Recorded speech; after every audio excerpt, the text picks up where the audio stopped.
लेकिन हमारे क्षेत्र की एक विधायिका है अर्चना पांडे, वो मुझे जबरदस्ती कह रही 51 लाख रुपए ले लो, नहीं तो बलात्कार के मुकदमे में जेल भेजेंगे।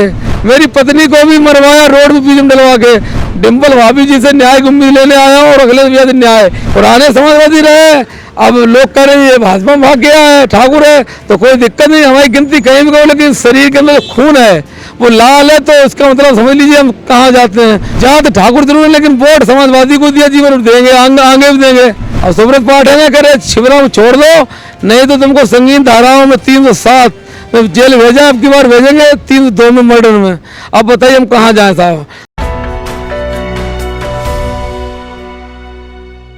इस वक्त हम लखनऊ के समाजवादी पार्टी कार्यालय विक्रमादित्य के सामने आए हुए हैं।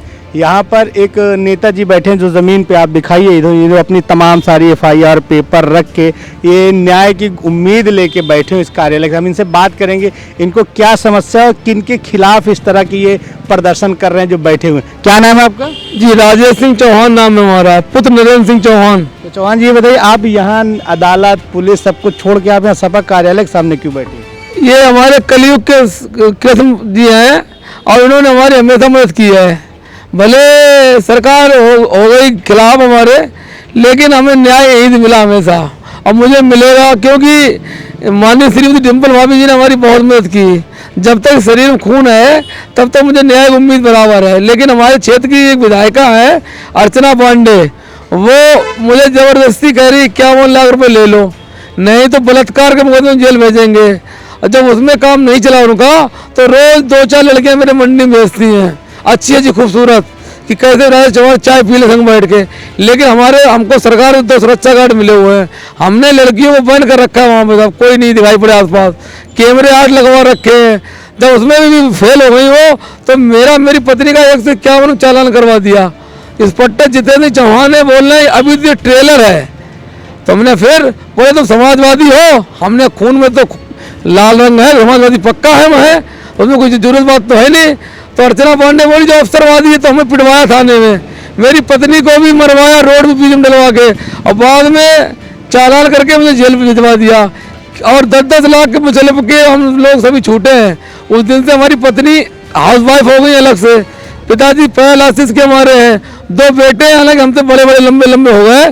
कोई चिंता वाली इसलिए बात नहीं कि बीमा करा लिया मैंने अपना 1 करोड़ रुपए का, अगर मर भी जाए तो तेरी भी अच्छी हो जाएगी हमारी, लेकिन झुकेंगे नहीं।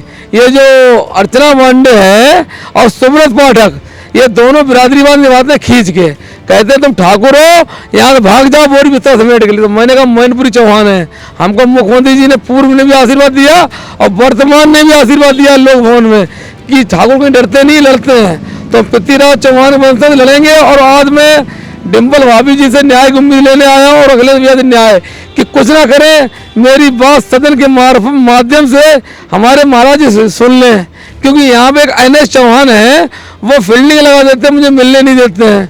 नंबर नोट करा फोन पे, तो हाँ नोट हो गया, नंबर नोट हो गया, रोज नंबर नोट कराता हूँ, नाम बदल, लेकिन शिवराम नाम से मुझे टाइम ही नहीं मिल रहा बराबर, क्योंकि फील्डिंग लगी मेरे खिलाफ।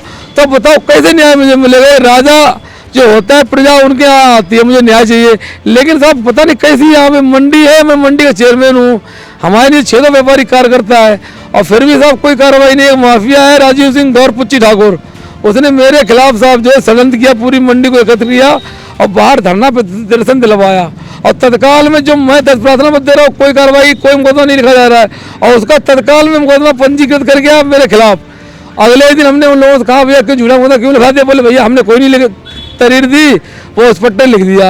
उन्होंने तत्काल में मुझे जो है ये एफिडेविट दिया था, ये एफिडेविट और साहब मेरे पास है। ये देखो, ये अर्चना पांडे जी रत्ने ये जो है जमीनें ताल तलिया सब घरवा रही हैं, इसके प्राथमिक दिए 1.5 महीने कोई कार्रवाई नहीं। ये एफिडेविट सब कप्तान महोदय के लिए आशीष गुप्ता है।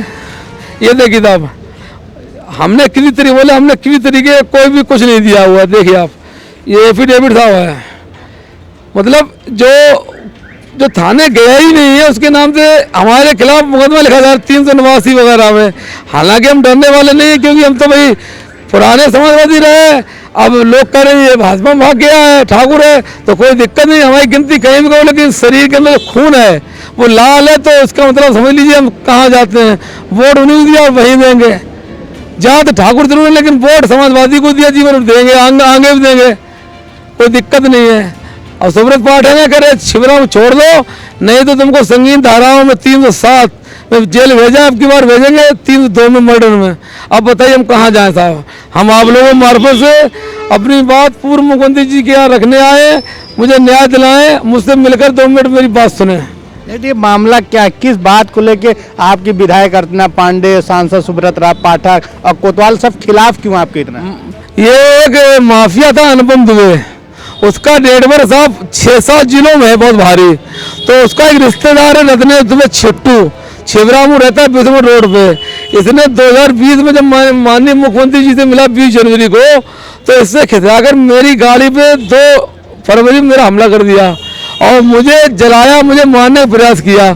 जब मैं थाने गया तो मेरे खिलाफ 307 का मुकदमा पंजीकृत किया, बिना जांच किए 11 दिन में जेल में रहा। 1 साल बाद जब दोबारा मुख्यमंत्री मुलाकात हुई तब मेरा मुकदमा लिखा गया। तब के अनुपम दुबे के खिलाफ कार्रवाई हो रही है, बाकी लोग शिवरामों में खुलेआम घूम रहे हैं। करीब 14 मुलजिम हैं, कह रहे 50 लाख ले लो, कोई 70 लाख ले लो, भाई रुपया क्यों ले लें। हमारी पत्नी के संग बदतमीजी हुई, छेड़छाड़ हुई और मुझे जला। अगर मैं मर जाता मेरे बच्चे पिताजी अनाथ नहीं हो जाते।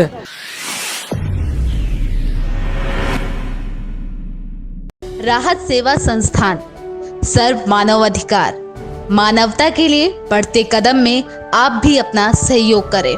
सब्सक्राइब करें आपका अपना चैनल न्यूज टाइम नेशन और हर खबर सबसे पहले पाने के लिए बेल आइकॉन जरूर दबाएं। और हाँ, खबरें पसंद आ जाएं तो लाइक और शेयर करना ना भूलें।